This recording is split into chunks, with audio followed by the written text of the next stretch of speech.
เทคโนโลยีแผนที่ผ่านดาวเทียมช่วยให้เราเห็นโลกจากมุมมองที่กว้างขึ้นแต่บางครั้งก็เผยให้เห็นสิ่งที่ไม่น่าเชื่อล่าสุดโลกได้เห็นข้อความขอความช่วยเหลือชุดใหม่ที่ถูกฝากไว้ใกล้กับถนนซาท์ฟิเกโรอาเพราะ Google Map บริการแผนที่ของ Google ได้บังเอิญพบสัญญาณปริศนา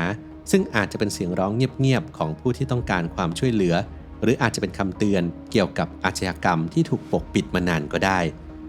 ถนนซาท์ฟิโกเรอานั้นเป็นพื้นที่ที่ขึ้นชื่อเรื่องของการค้ามนุษย์ในปี 2024 หน่วยงานท้องถิ่นได้ช่วยเหลือเหยื่อการค้ามนุษย์ไปแล้วกว่า 84 รายรวมไปถึงเด็กอายุต่ำสุดเพียง 11 ปีอัยการสหรัฐมาตินเอสตราดาอธิบายว่าบริเวณนี้เป็นศูนย์กลางของการค้ามนุษย์และย้ำถึงความรุนแรงของปัญหาว่าทุกค่ำคืนผู้คนมักจะได้เห็นโศกนาฏกรรมด้านสิทธิมนุษยชนที่เกิดขึ้นในพื้นที่นี้และเหล่าผู้ค้ามนุษย์มักล่อลวงเหยื่อที่เปราะบางโดยเฉพาะเด็กจากบ้านอุปถัมภ์และศูนย์ดูแลนักวิเคราะห์บางคนเชื่อว่าสิ่งเหล่านี้อาจจะเป็นสัญญาณขอความช่วยเหลือจากเหยื่อค้ามนุษย์ขณะที่บางคนมองว่าอาจจะเป็นศิลปะเชิงสัญลักษณ์หรือการประท้วงอีกทฤษฎีหนึ่งเสนอว่าอาจจะเป็นผลงานของบุคคลไร้บ้านที่มีปัญหาด้านสุขภาพจิตแต่ปริศนาก็ยิ่งทวีความซับซ้อนเมื่อสมาชิกของกลุ่มเกมเมอร์ฟาเซ่แคลนเข้าไปสำรวจพื้นที่และรายงานว่าเห็นโดรนบินวนเหนือบริเวณนั้นก่อนที่จะมีบุคคลไม่ทราบฝ่ายเข้ามาไล่ทุกคนออกไปความพยายามในการจัดเรียงสิ่งของหักพังให้เป็นข้อความขนาดใหญ่นี้รวมถึงการสอดแนมที่ไม่สามารถอธิบายได้ยิ่งทำให้เกิดความสงสัยมากขึ้นแม้ว่าในขณะนี้โซเชียลมีเดียนั้นจะเต็มไปด้วยการคาดเดาแต่จุดประสงค์ที่แท้จริงของข้อความเหล่านี้ยังคงเป็นปริศนาพวกมันอาจจะเป็นเสียงร้องขอความช่วยเหลือการประท้วงต่อความอายุติธรรมหรือเป็นเพียงแค่การเล่นตลกกันแน่แต่สิ่งหนึ่งที่แน่นอนคือข้อความเหล่านี้เป็นเครื่องเตือนใจถึงเรื่องราวที่ถูกซ่อนไว้ในเงามืดของมหานครลอสแองเจลิสนี่คือ5ป้ายปริศนาที่ถูกค้นพบและความหมายเบื้องลึกที่ซ่อนอยู่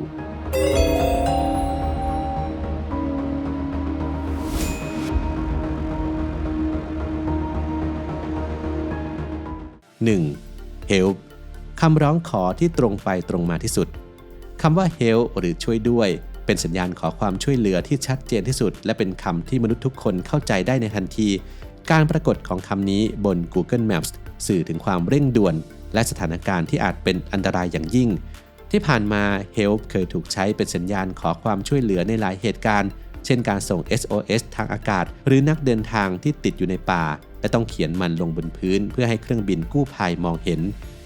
ในกรณีของป้ายลึกลับที่พบในลอสแองเจลิสข้อความนี้ถูกสร้างขึ้นจากวัสดุก่อสร้างทั้งท่อและเศษซากปรักหักพังทำให้ดูเหมือนว่าเป็นเสียงร้องที่ถูกวางแผนไว้อย่างดี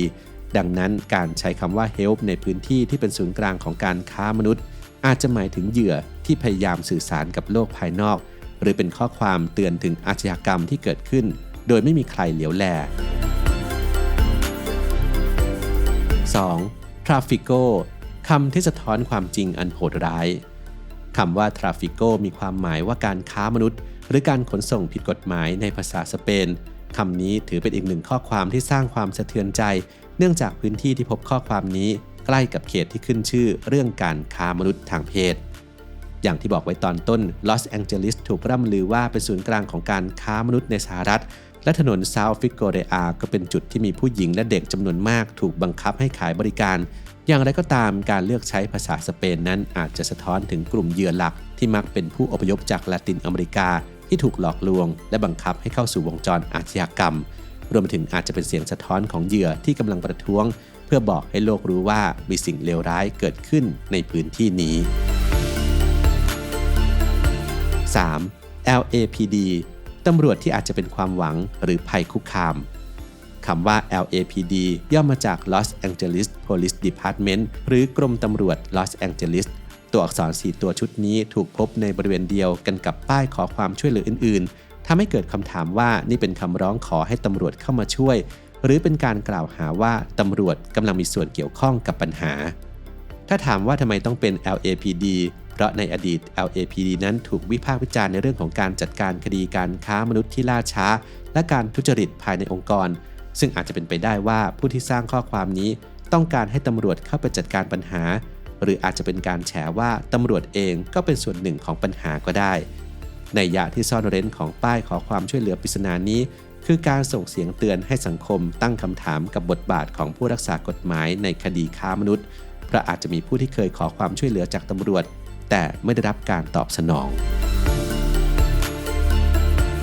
4. FBI หน่วยงานที่อาจจะเป็นความหวังสุดท้ายเช่นเดียวกับ LAPD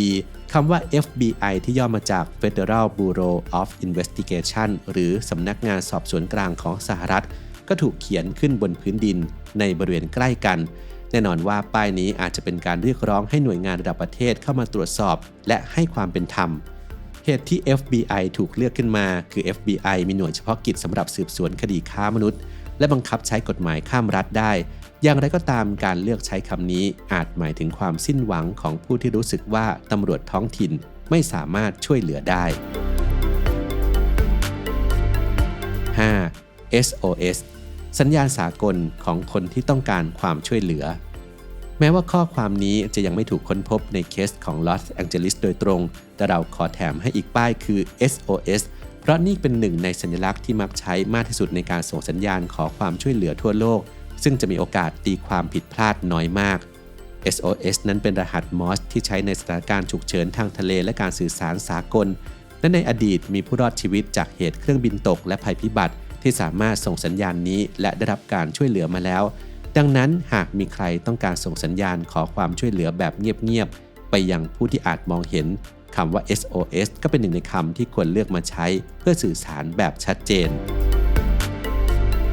สรุปแล้วข้อความปริศนาเหล่านี้ล้วนมีความหมายที่ทำให้เราต้องตั้งคำถามว่ามีใครบางคนกำลังขอความช่วยเหลืออยู่หรือไม่เพราะในโลกที่เต็มไปด้วยข้อมูลและเทคโนโลยีสัญญาณขอความช่วยเหลือก็อาจจะมาในรูปของกองวัสดุก่อสร้างเป็นตัวอักษรที่ไร้เสียงซึ่งไม่แน่ครับว่าเราอาจจะเคยมองเห็นมาก่อนแต่ไม่รู้ความหมายก็เป็นได้ครับ